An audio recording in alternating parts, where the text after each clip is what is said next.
وعن daawadayaal ku soo dhawaada wararku idin haya warbaahinta nuxurka wararka qodobada aad ku daawan doontaan waxa ka mid noqon doona gudoomiyihii guddiga badbaadada Jubbaland oo lagu toogtay magaalada Kismaayo ee xarunta gumeel gaarka ah Jubbaland gudoomiyaha gobolka Banaadir oo qaabilay xildhibaano u doodaya maqaamka gobolka Banaadir ciidamada xoogga dalka Soomaaliya iyo odayaasha dhaqanka Balanballe oo sheegay in la soo afjaray dagaalkii Balanballe danjiraha Soomaaliya ee Mareykanka oo laga gudoomay nuqul ka mid ah waraaqiisa aqoonsiga Soomaaliya oo ka qayb gashay shirweynaha isgaarsiinta adduunka wararka dibadda warbaahinta nuxurka wararkana waxa ka mid ah maxaad kala socotaa mooshinka xilka qaadista madaxweyne Trump ay ku dhaqaaqeen xildhibaanada dimuqraadiga waatahay daawadayaal inta waxay ahaayeen qodobada ugu door karoon warbaahinta nuxurka wararka markaana u diyaar garooba iyagii oo dhameystiran waatahay daawadayaal halkaad inagala socotaan warbaahinta nuxurka wararka abukaate Axmed Jaamac Qalyar oo ahaa gudoomiyihii guddigii la magac baxay badbaadada Jubbaland oo ay sameysteen musharaxiinta isbeddeldoonka Jubbaland ayaa lagu weeraray magaalada Kismaayo Axmed Jaamac ayaa sidoo kale ahaa nabadoon si weyn looga yaqaanay Kismaayo ayaa dabley hubeysan waxa ay weerar ku qaaday xilli uu ku sugnaa goob biibata oo ku taala bartamaha magaalada Kismaayo xubno ka tirsan xildhibaanada garabka madaxweynaha u doortay Cabdirashiid Xidig ayaa warbaahinta nuxurka wararka u xaqiijiyay in dhowr xabad lagu dhuftay isla markaana dhaawac daran uu ka soo gaaray rasaasta ay ku fureen kooxdii weerarka ku qaaday dhaawac nabadoonka oo sida la sheegay aad u daran ayaa hadda lagu dabiibaya isbitaalka guud ee magaalada Kismaayo waxaana la xaqiijiyay in ilaa 4 xabadood oo ka mid ah rasaastii lagu furay ay madaxa kaga dhacday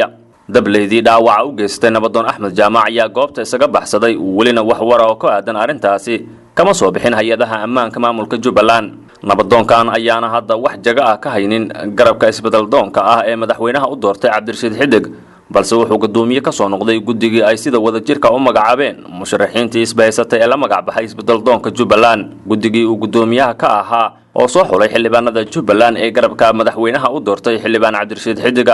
qaar ka mid ah xubnaha isbeddeldoonka oo la hadlay warbaahinta nuxurka wararka codsadana inaan magacooda warbaahinta u adeegsan ayaa sheegay in weerarkii lagu qaaday nabadoon Axmed Jaamac uu mas'uul ka yahay Axmed Maxamed Islaam Axmed Madoobe kadib khudbadii uu ka jeediyay magaalada Kismaayo taas oo ku aadaneed mid hanjabaad ah uu dirayo dhinacyada ka soo horjeeda maamulkiisa xubnaha naga codsaday inaan magacooda baahin ayaa sheegay in arintan cid kale aysan ku lug lahayn isla markaana uu ka dambeeyo Axmed Madoobe balse dhawaan ayeed markii sida oo kale nabadoon caan ka ah magaalada Kismaayo lagu dilay isla gudaha magaaladaasi iyadoona qaar ka mid ah xubnaha isbeddeldoonka ay hore u sheegeen in magaalada Kismaayo uu ka bilowday shirqool lagu beegsanayo dadka ka soo horjeeda Axmed Madoobe gudoomiyaha gobolka Banaadir ahna duqa Muqdisho Cumar Maxamed Maxamuud Finish ayaa xafiiskiisa ku qaabilay xildhibaano ka tirsan golaha shacabka kuwaas oo maalmihii la soo dhaafay waday ololaha maqaamka caasimadda ee Muqdisho xildhibaanada oo la kulmay gudoomiyaha gobolka Banaadir Cumar Finish ayaa waxa ka mid ah Cabduqaadir Cusub Cali oo muddooyinkii dambe hogaaminayay mashruuca maqaamka gobolka Banaadir ee ku aadan sida dadka degan Banaadir ay u soo dooran lahaayeen maamul ku yimaada rabitaankooda duqa caasimadda ayaa kala hadlay xildhibaanada dadaalada ay wadaan sida ay xaqiijiyeen mas'uuliyiin ka tirsan maamulka gobolka Banaadir xildhibaan Cabduqaadir Cusub Cali oo holay warbaahinta ula hadlay ayaa ka hadlay arrimaha la xiriira sidii Muqdisho ay maqaam u yeelan lahayd isla markaana dadka degan ay u dooran lahaayeen maamul rabitaankooda ku yimaada waxa uu tiro dhowr jeer ka hadlay arrimaha la xiriira sida dadka Muqdisho ay u heli lahaayeen xuquuqda ay helaan dadka kale ku dhaqan deegaanada ay ka armiyaan maamul goboleedyada ka jira dalka Soomaaliya Cabduqaadir Cali Cusub ayaa gudoomiyaha ka dhaadhiciyay in la raadiyo maqaamka Muqdisho taa oo ku aadan in dadku ay soo doortaan mas'uuliyiin rabitaankooda ku yimaada si ay u helaan adeegyada ay helaan dadka kale ku dhaqan deegaanada ka tirsan maamul goboleedyada dalka Soomaaliya dowladda Soomaaliya ayaa si weyn uga soo horjeeda in maqaam ay yeelato magaalada Muqdisho ee caasimadda Soomaaliya waxaana xusid mudan in gudoomiyihii gobolka Banaadir taabid xilka looga qaaday arinta maqaamka caasimadda ee Muqdisho waatahay daawadayaal halka aad inagala socotaan waa warbaahinta nuxurka wararka wasiirka boostada isgaarsiinta iyo tiknoolajiyada injineer Cabdi Canshuur Xasan ayaa sheegay in Soomaaliya ay guulo la taaban karo ka soo hoyisay shirweynaha isgaarsiinta adduunka ee ka socday caasimadda dalka Hungary wasiirka iyo wafdigiisa ayaa intii uu shirka socday waxa shirar kale oo kala duwan ay la yeesheen dalal iyo hay'ado caalami ah oo ay kala hadleen sidii loo horumarin lahaa isgaarsiinta iyo tiknoolajiyada dalka Soomaaliya kulankii ugu horeeyay ayaa wasiirka iyo maareeyaha guud ee hay'adaha isgaarsiinta Cabdi Sheekh waxa ay la yeesheen xogayaha guud ee midowga isgaarsiinta caalamiga ITU iyo ku-xigeenkiisa arrimaha horumarinta iyagoona ka wada hadlay sidii loo qiimeyn lahaa waxyaabihii ka qabsoomay qaraarka 160 ee u gaarka ah taageerada Soomaaliya ee dhamaadkii sanadkii hore lagu ansixiyay shirweynaha ITU wasiirka ayaa ka mahad celiyey kaalintii ITU ay ka geysatay diyaarinta siyaasadda iyo istiraatiijiyada isgaarsiinta iyo tiknoolajiyada qaranka. tababarkii ugu horeeyay ee ITU ku qabatay Soomaaliya 30 sano kadib iyo qorshaha kale ee haatan ay ka wada shaqeynayaan wasaaradda iyo ITU. wasiirka iyo wafdigiisa ayaa sidoo kale la kulmay wasiir ku-xigeenka ganacsiga iyo tiknoolajiyada dalka Shiinaha iyo wafdi uu hogaaminaya iyagoo kala hadlay sidii dalka Shiinuhu uu gacan uga geysan lahaa dhismaha kaabayaasha isgaarsiinta iyo tiknoolajiyada dalka Soomaaliya. labada dhinac ayaa ku heshiiyay inay iska kaashadaan horumarinta tiknoolajiyada sida kaabayaasha isgaarsiinta oo ay dawladuhu maalgeliyaan aqoonta tiknoolajiyada ee dhalinyaradeena iyadoo loo sii marayo macadka isgaarsiinta qaranka iyo sidii shirkadaha isgaarsiinta iyo tiknoolajiyada labada dal ay u yeelan lahaayeen xiriir wada shaqeyn oo ballaaran.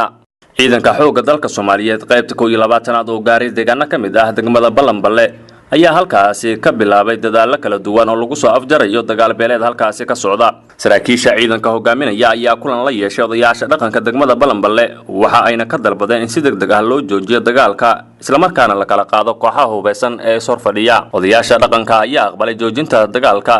waxaana hadda la gaaray isfaham hordhac ah sida ay sheegeen qaar ka mid ah saraakiisha ciidanka. odayaasha dhaqanka ayaa ka codsaday saraakiisha ciidanka in ay joogaan magaalada si ay qayb uga noqdaan dadaalada dib u heshiisiinta ka bilowday magaalada Balanballe iyo deegaanada hoos yimaada. dhawaan ay ahayd markii halkaasi uu ka dhacay dagaal khasaare geystay oo u dhaxeeya beelo wada degmada Balanballe iyo deegaano hoos yimaada. odayaasha dhaqanka ayaana baaq u diray madaxda ugu sarreysay dowladda federaalka Soomaaliya in arrintan ay wax ka qabtaan iyadoo odayaasha dhaqanku haatan ay sheegeen iyagoona ku rajo weyn in haatan la soo gabagabeynayo dagaaladan soo noqnoqday ee ka dhaca magaalada Balanballe iyo deegaanada hoos yimaada. waa tahay daawadayaal halka aad wararka kala socotaan warbaahinta nuxurka wararka. ciidamada xoogga dalka ayaa guulo ka sheegtay dagaal ka dhacay duleedka magaalada Marka ee gobolka Shabeellaha Hoose halkaas oo isaga hor yimaadeen xubno ka tirsan Al-Shabaab. qoraal lagu baahiyay warbaahinta dawladda ayaa lagu sheegay in howlgallo baaxad leh oo ciidanka xoogga dalka Soomaaliyeed gaar ahaan guutada 14 Oktoobar ay ka fuliyeen deegaanka Jilib Marka ee gobolka Shabeellaha Hoose lagu burburiyay fariisimo ay halkaasi ku lahaayeen Al-Shabaab. howlgalkan oo ciidanka xoogga ay fuliyeen ayaa sidoo kale waxaa halkaasi lagu dilay ugu yaraan 6 xubnood oo ka tirsan Al-Shabaab iyaga oo sidoo kale kala wareegay hub iyo saanad military ayaa lagu yiri qoraalkan ka soo baxay dowladda federaalka Soomaaliya. dhinaca kale qaar ka mid ah saraakiisha xoogga dalka Soomaaliya ee hogaaminaya dagaalkan ka dhanka Al-Shabaab ayaa warbaahinta qaranka u sheegay in ay weli halkaasi ka wadaan howlgallo ka dhan ah Al-Shabaab weli wax waraha kama soo saarin dagaalkii ku dhex maray deegaanka Jilib Marka iyaga iyo ciidamo ka tirsan dowladda federaalka Soomaaliya gaar ahaan guutada 14 Oktoobar. magaalada Marka ayaa waxaa la filayaa in dhawaan uu booqasho ku tago ra'iisul wasaaraha Soomaaliya Xasan Cali Kheyre iyadana ammaanka si aad loo adkeeyay. qaar ka mid ah dadka deegaanka ayaa inoo xaqiijiyay in ciidamada dowladda federaalka Soomaaliya ay halkaasi ka wadaan howlgallo baaritaan oo lagu xaqiijinayo amniga magaalada Marka iyo deegaanada hoos yimaada. dhanka kale magaalada Marka waxaa laga dareemayaa qabanqaabada soo dhaweynta ra'iisul wasaare Xasan Cali Kheyre oo lagu wado in dhawaan halkaasi uu gaaro. safiirka cusub ee dowladda Soomaaliya u magacaawday dalka Mareykanka ayaa waraaqiisa danjiranimo waxaa looga gudoomay magaalada Washington ee dalka Mareykanka iyadoo muddo ku dhow 2 sano safaaradda Soomaaliya ee dalkaasi Mareykanka aysan lahayn wax safiir ah oo ku shaqeeya. Cali Shariif Axmed safiirka Soomaaliya u fadhin doona Mareykanka waxaa 17 bishii July ee sanadkan magacaabay madaxweynaha Jamhuuriyadda Federaalka Soomaaliya Maxamed Cabdullaahi Farmaajo waxaana intaasi kadib la diyaariyay bixitaankiisa. safiirka cusub ee dowladda Soomaaliya u magacaawday Washington Ambassador Cali Shariif ayaa nuqul ka mid ah waraaqiisa aqoonsiga u gudbiyay wasaaradda arrimaha dibadda Mareykanka waxaana ka gudoomay ku-xigeenka madaxa bartakoolka ee wasaaradda Mary Kate. Cali Shariif ayaa horey u ahaa danjiraha Soomaaliya u fadhiya dalka Itoobiya ka hor inta aan xilka looga qaadin oo aan loo dhiibin Cabdixakiin Camey. tahay daawadayaal halka aad wararkaasi kala socotaan waa warbaahinta nuxurka wararka markaana warka dibadda. guddi ka tirsan aqalka wakiilada Mareykanka ee Congress-ka ayaa u codeeyay in lagu galo mooshin ku saabsan in xilka laga qaado madaxweyne Donald Trump. xubno ka tirsan guddiga cadaaladda ee aqalkan ay aqlabiyada ku leeyihiin xisbiga dimuqraadiga isku raacay in ay si gaar ah u bilaabaan dhageysiga mooshinka xasaasiga ah ee muddada dheer loo ololeynayay. waxa ay sheegeen xildhibaanadan inay rajeerayaan in dabayaaqada sanadkan ay mooshinkan u bandhigayaan guud ahaan mudanayaasha aqalka. hase ahaatee maadaama ay aqalka odayaasha sanadka ee aqlabiyad ku leeyihiin xisbiga talada haya ee jamhuuriga kiis kasta oo ka dhan ah madaxweynaha ayay u badan tahay in uu guuldareysto. khamiistii ayay guddiga ansixiyeen gudagalista mooshinka kadib markii ay sameeyeen codeyn noqotay 4 iyo 20 iyo 17 waxaana sidaas ay ku sharciyeen tallaabada loo qaadayo in baaritaano lagu sameeyo eedaha madaxweyne Donald Trump ku muteysanayo in mooshin xilka qaadis ah lagu soo ogo arrimaha ay ansixiyeen waxaa ka mid ah in qareennadu ay ogolaadeen in si shacab baxsan su'aal u weydiiyaan dadka marqaatiyaasha ah xubnaha guddiga ayaa caqabad weyn kala kulmay diidmada saraakiil hore oo ka tirsanaa aqalka cad oo ku gacan seeray in marqaatiyaal ay ka noqdaan dhageysiga hadda socda ee ku saabsan eedeymaha la xiriira mooshinka xilka qaadista ee Donald Trump gudoomiyaha guddi ka tirsan xisbiga dimuqraadiga ee Jerry Nadler ayaa markii uu dhageysiga furay sheegay in hawshan dadka qaarkiis ay u arkaan su'aalo weydiin ku saabsan mooshinka halka kuwa kalena ay u arkaan baaritaan lagu sameynayo madaxweynaha Mareykanka ee Donald Trump waa tahay daawadayaal waa naga intaa guud ahaan war wixii dal iyo dibadda naga soo gaaray aad kala socoteen warbaahinta nuxurka wararkan war labaad intaan ku kulmi doono dhamaanteen isku duubana sida iyo nabadgelyo